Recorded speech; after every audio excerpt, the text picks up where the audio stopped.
Nigeria Labour Congress (NLC), Joe Ajero, has disclosed that organized labor rejected a proposal by President Bola Tinubu to pay 250,000 naira minimum wage and increase petrol prices. Accepting 70,000 naira was the best way to save Nigerians from further hardship, Ajero said during a live television program on Thursday, July 18, 2024, shortly after Labour met with the president in Abuja. At last week's meeting, the president brought a proposal that I will give you guys 250,000 naira if you allow me to equally increase the pump price of petroleum products, and we said no, we need to go and consult. Today, we went there to tell him no. The labor movement can make sacrifices without allowing Nigerians to suffer further on the increase in the pump price of petroleum products, Ajero said. The pump price of petrol jumped from 184 naira in May 2023 when Tinubu declared that subsidy is gone to about 700 naira at the moment, depending on the part of the country. Earlier in the day, the NLC president and his counterpart in the Trade Union Congress TUC, Festus Osifo, said that the organized labor agreed to 70,000 naira as a new minimum wage for Nigerian workers because the wage reviews in the country will no longer be every 5 years but once in 3 years.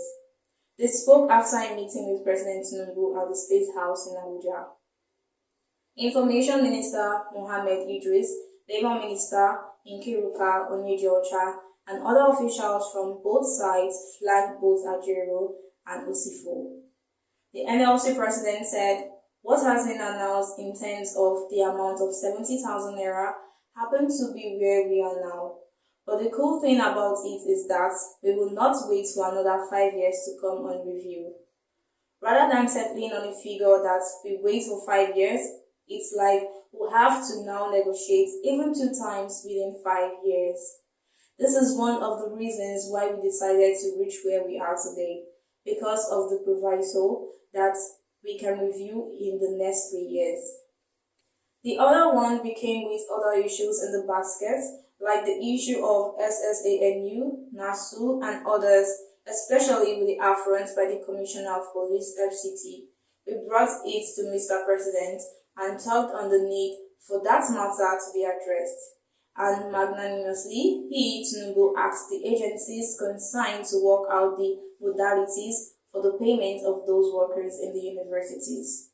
Also, Osifo said the President Tinubu made a announcement of 70,000 naira.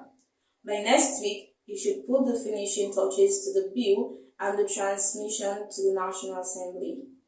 But why this became a catch is because we from organized labor have been pushing that the issue of 5 years review is a long time, that a lot of economic indices may have changed because we are in an era where things are moving very fast in terms of both macro and microeconomic policies. But there is a caveat that this is going to be done every 3 years. The next review should be in 3 years. And after that pronouncement, we from Labour received what the President has promised. The agreement between the two sides followed a series of talks between Labour leaders and the President in the last few weeks after a month of failed talks between Labour organs and a tripartite committee on minimum wage constituted by the President in January. The committee, which comprised state and federal governments and the organized private sector, had proposed 62,000 naira, while Labour insisted on 250,000 naira as the new minimum wage for workers who currently earn 30,000 naira as minimum wage. Labour had said 30,000 naira was unsustainable for any worker going by the economic vagaries of inflation and high cost of living, which followed the removal of petrol subsidy by the President. The Information Minister confirmed on Thursday that the 70,000 naira agreed amount will be communicated with the National Assembly in the coming days. President Tinubu is expected to send an executive bill to the National Assembly on the agreed rates for onward legislation. From Lagos, this is Peace Umabuko, News Express and John Television.